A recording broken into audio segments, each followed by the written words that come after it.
નમસ્કાર મિત્રો, ફરી એકવાર હાર્દિક સ્વાગત છે મિત્રો તમારું અમારા આજના નવા વિડીયોમાં। રક્ષાબંધનના દિવસે પિયરમાંથી આ 3 વસ્તુઓ ક્યારેય પણ નહીં લાવવી।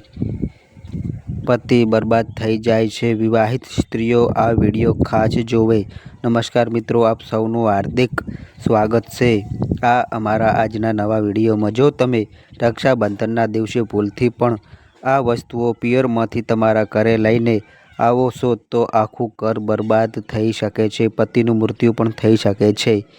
મિત્રો, આજે અમે તમને એવી કેટલીક વસ્તુઓ વિશે જણાવવા જઈ રહ્યા છીએ જે રક્ષાબંધનના દિવસે જો કોઈ દીકરી પોતાના પિયરમાંથી આ વસ્તુઓ લઈને પોતાના સાસરિયામાં આવે છે તો તેના ઘરનો વિનાશ નક્કી છે। પણ તે પહેલાં આવો રક્ષાબંધન વિશે થોડીક માહિતી જાણી લઈએ।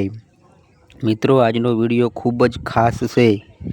મિત્રો, રક્ષાબંધનનો તહેવાર દર વર્ષે શ્રાવણ માસની પૂર્ણિમાના દિવસે ઉજવવામાં આવે છે। શાસ્ત્રોમાં એવું લખ્યું છે કે રક્ષાબંધનનો તહેવાર ભદ્રકાળમાં ક્યારેય પણ ઉજવવો જોઈએ નહીં। ભદ્રકાળ દરમિયાન રાખડી બાંધવી અશુભ માનવામાં આવે છે। શાસ્ત્રો કહે છે કે ભદ્રકાળને ટાળીને જ રક્ષાબંધનનો તહેવાર ઉજવવો જોઈએ। સાથે જ રક્ષાબંધન કયા દિવસે ઉજવવી જોઈએ એ બાબતે પણ લોકોમાં મૂંઝવણ છે।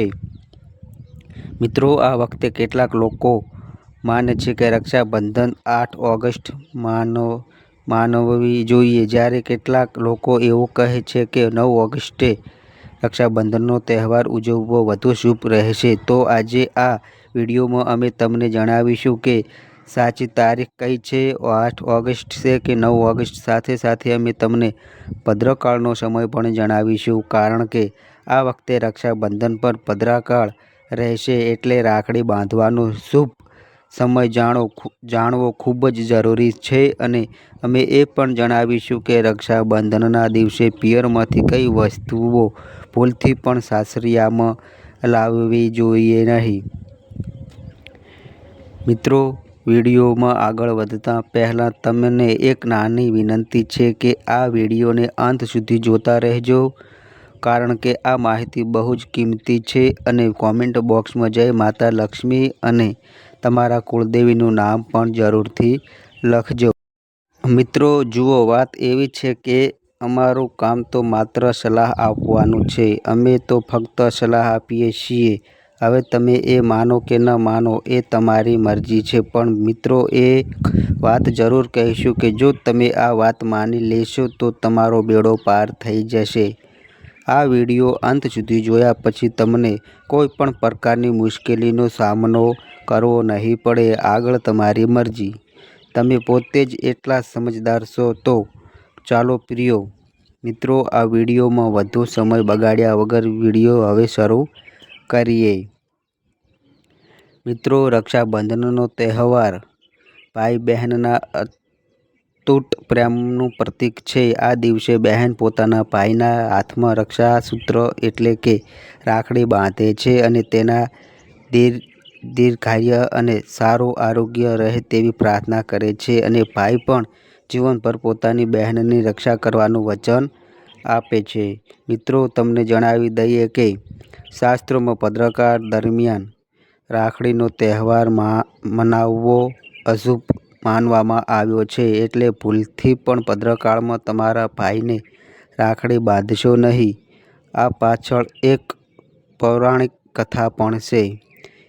એવું કહેવામાં આવે છે કે લંકાપતિ રાવણે તેની બહેન પાસે ભદ્રકાળમાં રાખડી બંધાવી હતી અને 1 વર્ષની અંદર જ રાવણનો વિનાશ થઈ ગયો હતો। આ ઉપરાંત ભદ્રા જે શનિદેવની બહેન છે, તેમને બ્રહ્માજી દ્વારા શ્રાપ મળ્યો હતો કે ભદ્રાના સમયમાં જે કોઈ વ્યક્તિ શુભ અથવા મંગળ કાર્ય કરશે તેનું પરિણામ હંમેશા અશુભ જ મળશે।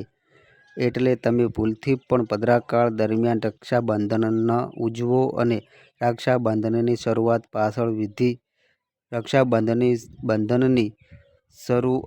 પાછળ વિવિધ કથાઓ પણ જોવા મળે છે।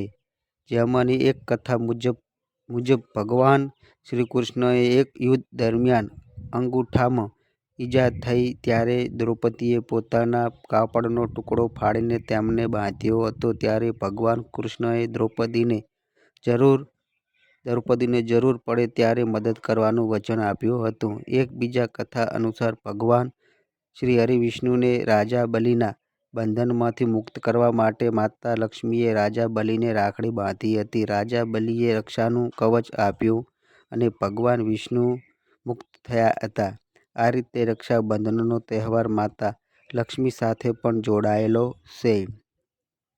મિત્રો, રક્ષાબંધનના દિવસે બહેનો પોતાના ભાઈની કાંડા પર રાખડી બાંધે છે અને તેના દીર્ઘ આયુષ્યની કામના કરે છે. તેથી આ દિવસે ભાઈ બહેન સ્નાન કરીને શક્ય હોય તો નવા કપડાં પહેરીને આ તહેવાર ઉજવવો જોઈએ. પરંતુ ધ્યાન રાખજો કે શુભ પ્રસંગે કાળા કપડાં ન પહેરવા. વસ્ત્ર ધારણ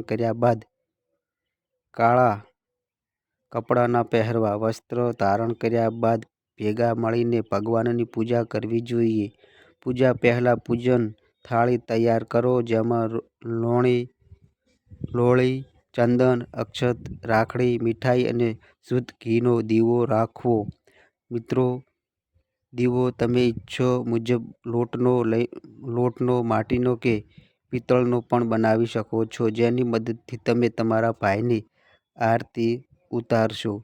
મિત્રો, હવે તમે આ પૂજાની થાળીને સૌથી પહેલાં ભગવાનને અર્પણ કરો અને ભગવાનના કાંડા પર રાખડી બાંધતા પહેલાં મંદિરમાં રાખડી ચડાવો. ત્યારબાદ તમારા ભાઈને પૂર્વ અથવા ઉત્તર દિશામાં બેસાડો અને બહેનનું મુખ પશ્ચિમ દિશામાં હોવું જોઈએ. ભક્તો, રક્ષાબંધનના દિવસે સૌથી પહેલાં ઘરના મંદિરમાં પૂજાપાઠ થાય. પછી ભગવાન ગણેશને રાખડી જરૂરથી બાંધો અને પછી અંતે ભાઈના કાંડા માટે થાળી તૈયાર કરો. પછી ભાઈને સૌથી પહેલાં તિલક કરો અને તેમને લોણી, ચંદન અને અક્ષત લગાવો. તેમના પર થોડીક ફૂલોથી છાંટો કરો. જો ફૂલો ન હોય તો ચોખા છાંટો અને અંતે ભાઈની આરતી ઉતારો. હવે તમારા ભાઈના જમણા હાથના કાંડામાં રાખડી બાંધો અને પછી ભાઈને કંઈક મીઠું ખવડાવો અને ભાઈ માટે શુભકામનાઓ માગો.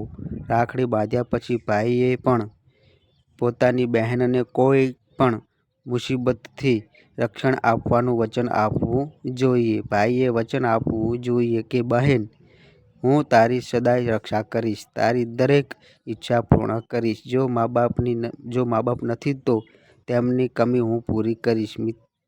પિતા બનીને તારી દરેક ઈચ્છા પૂરી કરીશ. મા બાપની તારું પાલન પોષણ કરીશ. અને આ દિવસે બહેનોને ઉપહાર જરૂરથી આપો. મિત્રો, ચાલો હવે જાણીએ કે વર્ષ 2025માં રક્ષાબંધનનો તહેવાર ક્યારે મનાવવામાં આવે છે. મિત્રો, વર્ષ 2025માં રક્ષાબંધન શનિવાર 9 ઓગસ્ટના રોજ ઉજવવામાં આવશે. 8 ઓગસ્ટના રોજ બપોરે 2 વાગ્યે પૂર્ણિમાની તિથિ શરૂ થશે અને 9 ઓગસ્ટના રોજ બપોરે 1:24 આ તિથિ સમાપ્ત થશે. આ વર્ષે રક્ષાબંધનના દિવસે પધરા પણ રહેશે. રક્ષાબંધનના દિવસે પધરાનો સમયગાળો સવારે 5:57 થી બપોરે 1:01 સુધી રહેશે. આ પધરાનો વાસ પાતાળ લોકમાં છે. જો કે ઘણા વિદ્વાનોનું માનવું છે કે જો પધરાનો વાસ સ્થાપન પાતાળ અથવા સ્વર્ગ લોકમાં હોય તો તે પૃથ્વી પર રહેતા લોકો માટે અશુભ માનવામાં આવતો નથી. પરંતુ કેટલાક શુભ કાર્યોમાં પાતાળ લોકની પધરાને પણ અવગણવામાં આવતી નથી. અંતે, આપણે હિન્દુ છીએ એટલે દરેક શુભ કે અશુભ સમયનું પાલન કરવું આવશ્યક છે. અને મિત્રો, રક્ષાબંધનના દિવસે સાંજના સમયે પંચક પણ લાગશે. પંચક સાંજના 7 વાગ્યે શરૂ થશે અને બીજા દિવસે સવારે 5 વાગ્યા સુધી રહેશે. આ વખતે લાગતું પંચક રાજ પંચક રહેશે, જેને અશુભ માનવામાં આવતું નથી, તે શુભ માનવામાં આવે છે. આ રીતે એ દિવસે ભાઈઓને રાખડી બાંધવા માટે કુલ 7 કલાક ને 48 મિનિટનો સમય મળશે. મિત્રો, આ વખતનું ખાસ ધ્યાન રાખવું કે પદરા દરમિયાન રાખડી બાંધવાથી હંમેશા ઘર પરિવારનો વિનાશ થાય છે. એટલે ભાઈને આ સમયે ક્યારેય રાખડી બાંધવી નહીં, તો આખું કુટુંબ કંગાળ થઈ શકે છે. લંકાપતિ રાવણને પણ પદરા સમયે જ રાખડી બાંધવામાં આવી હતી, જેના કારણે આખા કુળનો નાશ થયો હતો. તેથી શુભ સમય પ્રમાણે જ રક્ષાબંધન ઉજવવી ખૂબ જ શુભ અને મંગળદાયક રહેશે. મિત્રો, થોડીક મુશ્કેલી જરૂર લાગશે, પણ આ સમય તમારા ભાઈ અને આખા પરિવાર માટે ખૂબ જ શુભ રહેવાનો છે. ઘણા લોકોના ઘરમાં આવી પરંપરા હોય છે કે તેઓ સૂર્યાસ્ત બાદ રક્ષાબંધન ઉજવતા નથી.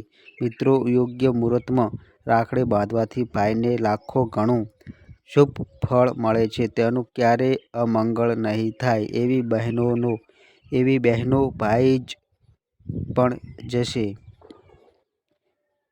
બહેનો ભાઈ જ્યાં પણ જશે ત્યાં દિવસે 2 ગણી અને રાત્રે 4 ગણી ઉન્નતિ કરશે. એવો ભાઈ કરોડોમાં રમશે. પદ, પૈસા, ધન સંપત્તિ બધું મળશે. રાહુ દોષ, પિતૃદોષ, નજર દોષ, મંગળ દોષ બધા તેનાથી દૂર રહેશે. અને મિત્રો, રક્ષાબંધન પર ભાઈને કાળી રાખડી ક્યારેય પણ બાંધવી નહીં. એ શુભ મનાતી નથી. ભાઈના કાંડા પર હંમેશા લાલ રંગની રાખડી બાંધવી સૌથી વધુ શુભ અને મંગળદાયક માનવામાં આવે છે. મિત્રો, રક્ષાબંધનના પવિત્ર પ્રસંગે બહેનને ઉપહારમાં કાચું ચાકુ, છરી જેવી ધારદાર વસ્તુઓ ક્યારેય ન આપવી જોઈએ. તેનાથી જીવન પર નકારાત્મક અસર પડે છે. એ ઉપરાંત બહેનને સફેદ કપડાં પણ ઉપહારમાં ન આપવા જોઈએ. આ દિવસે ચપ્પલ, સેન્ડલ વગેરે જેવી વસ્તુઓ પણ ન આપવી. તમે ઉપહારમાં કોઈ પવિત્ર ભેટ અથવા યથાશક્તિ રકમનું કવર આપી શકો છો. એક પ્રેમાળ બહેનને પોતાના ભાઈ તરીકે સ્વીકાર્યો ભાઈનો દરજ્જો આપ્યો તો એવો ભાઈ પોતાની બહેન માટે એટલું તો કરી જ શકે છે. તેનાથી એક અલગ પ્રકારનો સંતોષ અને સુખ મળે છે. મિત્રો, ધર્મશાસ્ત્રો મુજબ એવું માનવામાં આવે છે કે રક્ષાબંધન પર રાખડી બાંધવા બહેનને ભાઈના ઘરે જવું જોઈએ. શાસ્ત્રો અને વેદ પુરાણો પ્રમાણે એવું કહેવાય છે કે જે બહેન પોતે ન જાય અને ભાઈ બહેનના ઘરે આવે તો એવી બહેન પર દોષ લાગી શકે છે. એ માટે એ પરંપરા છે કે રક્ષાબંધનના દિવસે બહેનને ભાઈના ઘરે જવું જ જોઈએ. જો ભાઈ નજીક ન રહેતો હોય, એટલે કે વિદેશમાં રહે છે અથવા કોઈ કારણસર તમે ભાઈ પાસે જઈ શકતા નથી, તો મિત્રો તમે રક્ષાબંધન માટે ભાઈના નામે પૂજન થાળી તૈયાર કરો. જેમાં રાખડી, મીઠાઈ, અક્ષત, રોળી અને ચંદન હોય. પછી ભગવાન ગણેશને પોતાના ભાઈ સમજીને તેમના કાંડા પર રાખડી બાંધો. એ રાખડી આપમેળે તમારા ભાઈના કાંડા સુધી પહોંચી જશે. પછી ભલે તે શ્રી કૃષ્ણને બાંધો કે નારાયણને. તમે જેમના પણ ભક્ત હોવ તેમના હાથ પર રાખડી બાંધો. એ રાખડી આપોઆપ તમારા ભાઈ સુધી પહોંચી જશે. એવી રાખડી જે મનથી બાંધવામાં આવે, સાચી શ્રદ્ધાથી બાંધવામાં આવે, એ રાખડી સ્વયં ભગવાન જેવી પવિત્ર બની જાય છે. મિત્રો, રક્ષાબંધન પર રસોઈમાં શું બનાવવું જોઈએ, આવો જાણીએ. તે પહેલાં જો તમે હજી સુધી કોમેન્ટ બોક્સમાં જય માતા લક્ષ્મી નથી લખ્યું તો જરૂર લખી દેજો. જ્યારે તમે કોમેન્ટ બોક્સમાં જય માતા લક્ષ્મી લખો છો ત્યારે અમને ખૂબ જ આનંદ થાય છે. અને જ્યારે તમે મારો વિડીયો લાઈક કરો છો અને ચેનલ સબસ્ક્રાઈબ કરો છો તો અમારો આત્મવિશ્વાસ વધી જાય છે, જેના પરિણામે અમે તમારા માટે મહેનત કરીને આવી ઉત્તમ માહિતી લાવતા રહીએ છીએ. ચાલો મિત્રો, હવે જાણી લઈએ કે આ દિવસે ભોજનમાં શું બનાવવું જોઈએ. રક્ષાબંધનના દિવસે ભોજનમાં લસણ અને ડુંગળી વિના બનેલું શાકાહારી ભોજન ખાવું જોઈએ, કારણ કે આ સમયે દેવી શક્તિઓ અને ઈશ્વર પોતે પૃથ્વી પર આવે છે. તેઓ પોતાના ભક્તો પાસેથી રાખડી બાંધવા માટે પૃથ્વી પર પધારતા હોય છે અને તેઓને ભોગ પણ ધરાવવામાં આવે છે. એવામાં જે ભાઈ હોય છે તેમના અંદર એ દિવસે સાક્ષાત ભગવાનનો વાસ થાય છે. ભગવાન તેમના શરીરમાં નિવાસ કરે છે. તેથી લસણ, ડુંગળી, માંસાહારી ખોરાક, દારૂ, સિગરેટ, ગુટખા વગેરે કાંઈ પણ અપવિત્ર વસ્તુઓ આ દિવસે ખાવી જોઈએ નહીં તો રક્ષાબંધન ખંડિત થઈ જશે અને બહેનનું વ્રત તૂટી જશે. તમે ભોજનમાં ખીર અને પૂરી બનાવી શકો છો. મીઠો હલવો, મીઠો અસવઈ બનાવી શકો છો. આ દિવસે ઘરમાં કાંઈક મીઠું જરૂર બનાવવું જોઈએ, કારણ કે એ દિવસે ભાઈના રૂપમાં ભગવાન વસે છે અને બહેનને ઘણા આશીર્વાદ મળે છે. તમે આ દિવસે કાંઈ બનાવો કે ન બનાવો, પણ મીઠી સવૈયા જરૂર બનાવો અને ભગવાનને ભોગ ધરાવ્યા પછી જ રક્ષાબંધનનો પર્વ મનાવવો જોઈએ. તેને ખૂબ જ શુભ અને અતિ મંગલદાયક માનવામાં આવે છે. રસાવાળા બટાકાની ભાજી, કોબીની ભાજી, કેળાનું શાક, ચટપટા કોબી, બટાકા, વટાણા, ફુલાવા, પનીર, ફુલાવર અને ખીરનું રાયતું બનાવી શકાય છે. આ દિવસે ઘરમાં પાકેલા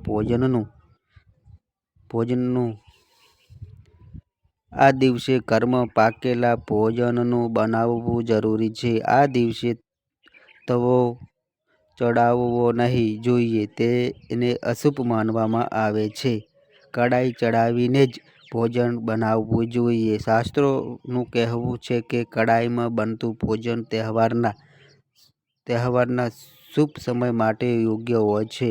મિત્રો, ભગવાન પોતે આ ભોજનનો સ્વીકાર કરે છે. ભગવાનને ભોગ ધરાવ્યા પછી અને રાખડી બાંધ્યા પછી જ ભાઈના હાથમાં રાખડી બાંધવી જોઈએ. પછી મુહૂર્તના સમયે રાખડી બાંધીને બહેન પોતાનું વ્રત તોડી શકે છે.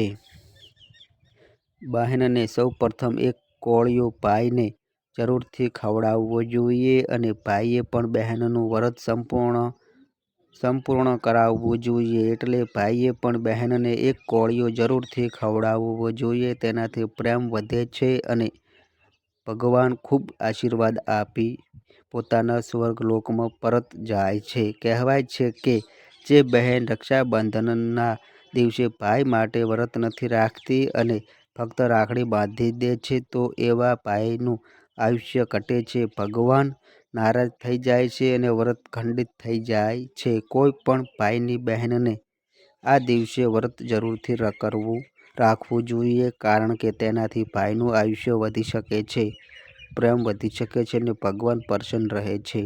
નહીં તો રક્ષાબંધનનું ફળ મળતું નથી. મિત્રો, જો રક્ષાબંધનનો દિવસ શુક્રવારે આવે તો ખાસ ધ્યાન રાખવું જોઈએ. માતા સંતોષીનું વ્રત રાખે છે તો ઘરમાં ખાટું ભોજન બનાવવું જોઈએ નહીં. ખાટા પદાર્થો જેમ કે ખાટી ઇમલીની ચટણી, પાણીપુરી, લીંબુ, ખાટી કેરી વગેરે ખાવું જોઈએ નહીં. આમ કરવાથી માતા સંતોષી નારાજ થાય છે. જો તમે માતા સંતોષીનું વ્રત રાખો છો અને પૂજા પાઠ કરો છો તો થોડો સંયમ જરૂર રાખો. માતા સંતોષી ખાટા પદાર્થોથી અત્યંત ઘૃણા રાખે છે અને એ સહન કરતા નથી, કારણ કે જ્યારે રક્ષાબંધન શુક્રવારે આવે છે ત્યારે માતા સંતોષી સક્રિય અવસ્થામાં હોય છે. શુક્રવાર તેમનો દિવસ છે, તેથી થોડો નિયમ પાળવો અત્યંત જરૂરી છે. મિત્રો, રક્ષાબંધનના દિવસે એક એવો ઉપાય છે કે જો બહેન કરે તો દુનિયાની કોઈ પણ શક્તિ તેના ભાઈને ધનવાન બનવાથી રોકી શકતી નથી. આ ઉપાય કરવાથી ભાઈને ઉચ્ચ પદની પ્રાપ્તિ થાય છે, સરકારી નોકરી મળે છે. જો તેમનો વેપાર મંદીમાંથી પસાર થઈ રહ્યો હોય તો ઝડપથી આગળ વધી શકે છે. ઉડતા પક્ષી જેવી ગતિએ વેપાર દોડે છે. ભાઈને ક્યારે કોઈની નજર લાગતી નથી અને અકસ્માતમાં તેનું મૃત્યુ થતું નથી. આ ઉપાય કર્યા પછી ભાઈ બહેનનો પ્રેમ વધે છે. તો મિત્રો, તમારે શું કરવાનું છે ધ્યાનથી સાંભળો. સૌથી પહેલાં ભાઈને રાખડી બાંધ્યા પછી પોતાના હાથમાં થોડાક રૂપિયા લઈ મુઠ્ઠી બાંધી લો અને ભાઈ ઉપરથી 7 વખત ઉતારી લો. પછી એ પૈસાથી રાખડી ખરીદો અને એ ખરીદેલી રાખડી પીપળાના વૃક્ષ પર બાંધો અથવા કોઈ પણ ધાર્મિક વૃક્ષ પર બાંધો. વૃક્ષ પર તિલક કરો અને મીઠો ભોગ અર્પણ કરો અને પછી રાખડી બાંધો. તેનાથી તમારા ભાઈની રક્ષા થશે અને તે વિજય બનશે. આ ઉપાયથી ભાઈ અને બહેન બંનેનું કલ્યાણ થશે. ભાઈને નજરદોષ, કાળ સર્પદોષ, પિતૃદોષ, રાહુદોષ, શનિદોષ અને ગંભીર ગરીબીનો દોષ ક્યારેય લાગશે નહીં. મિત્રો, આ ઉપાય તંત્રશાસ્ત્રના અધ્યાય નંબર 54માં સ્પષ્ટ રીતે લખેલો છે. જો રક્ષાબંધનના દિવસે આ ઉપાય કરવામાં આવે તો સાક્ષાત ભાઈને ધનવાન બનવાથી કોઈ પણ રોકી શકતું નથી. આમ કરવાથી ભાઈની પ્રગતિ થશે અને બહેનનો ભાઈ માટેનો પ્રેમ અતૂટ રહેશે. ઘરમાં એટલું ધન આવશે કે તમે તેને સંભાળી પણ નહીં શકો. આ ઉપાય ખાસ કરીને રક્ષાબંધનના દિવસે જ કરવામાં આવે છે, જે વર્ષમાં માત્ર એક જ વાર આવે છે. મિત્રો, શું ખબર, આ ઉપાયથી તમારું નસીબ પણ ચમકી જાય. કારણ કે આપણને ખબર નથી કે ક્યારે કોનું નસીબ ચમકે છે. એટલા માટે સાચા હૃદયથી કરેલો ઉપાય ભગવાન પણ નિષ્ક્રિય જવા દેતા નથી. અને જો બહેન પોતાના ભાઈ માટે આ ઉપાય કરે છે તો ભગવાન પણ આ ઉપાયને નિષ્ફળ નહીં જવા દે. કારણ કે તેમાં બહેનનું હિત છે, તેનો પ્રેમ છે, માતૃત્વ છે, ભાઈ માટે સાચી શ્રદ્ધા છે અને આ શ્રદ્ધાને જોતા ભગવાન આ ઉપાયને સફળ બનાવે છે. હવે જો ભૂલથી કોઈએ ભદ્રકાળમાં ભાઈને રાખડી બાંધી હોય તો ભદ્રના પ્રકોપથી કેવી રીતે બચવું? શું ઉપાય કરવો જોઈએ જેથી ભાઈ પર સંકટ ન આવે? તો સામાન્ય છે કે જો આપણે ભદ્રાને માન આપીએ, વિધિપૂર્વક રીતે તેની પૂજા કરીએ, તેના 12 નામનો જાપ કરીએ તો ભદ્રના પ્રકોપથી તમે બચી શકો છો. સાથે માતા લક્ષ્મીની સહિત અન્ય દેવી દેવતાઓની પૂજા કરો અને ભાઈની રક્ષા માટે પ્રાર્થના કરો. પણ ભાઈઓની સમૃદ્ધિ માટે તમારે ભદ્રકાળનું ખાસ ધ્યાન રાખવું પડશે. શાસ્ત્રોમાં દરેક સમસ્યાનું સમાધાન જણાવવામાં આવ્યું છે. મિત્રો, હવે વાત કરીએ કે સ્ત્રીઓએ સાસરેથી કઈ 3 વસ્તુઓ લાવવી નહીં જોઈએ. મિત્રો, શાસ્ત્રોમાં એવી કેટલીક વસ્તુઓનું વર્ણન છે જેને પત્નીએ પોતાના પિયરમાંથી ક્યારેય લાવવી જોઈએ નહીં. નહીંતર એ પતિના નિવાસનું કારણ બની શકે છે. શક્ય કે પતિની નિર્ધન થઈ શકે છે. દરેક માતાપિતાનું સ્વપ્ન હોય છે કે તેમની દીકરીને સાસરું સારું અને પ્રેમ કરતો પતિ મળે.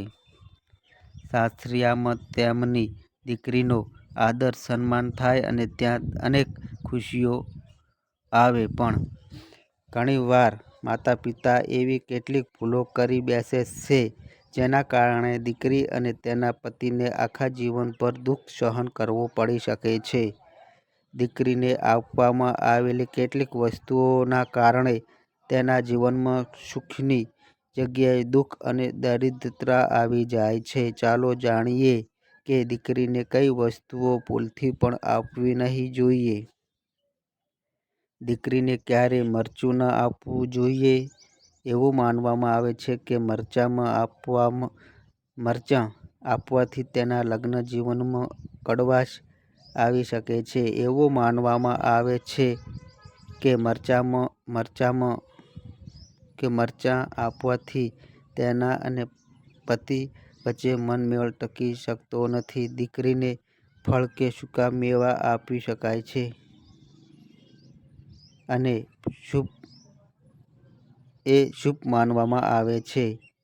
કેટલાક લોકો દીકરીને ગૃહસ્થ જીવન માટે ચૂલો આપે છે. એવું ક્યારેય ન કરવું જોઈએ.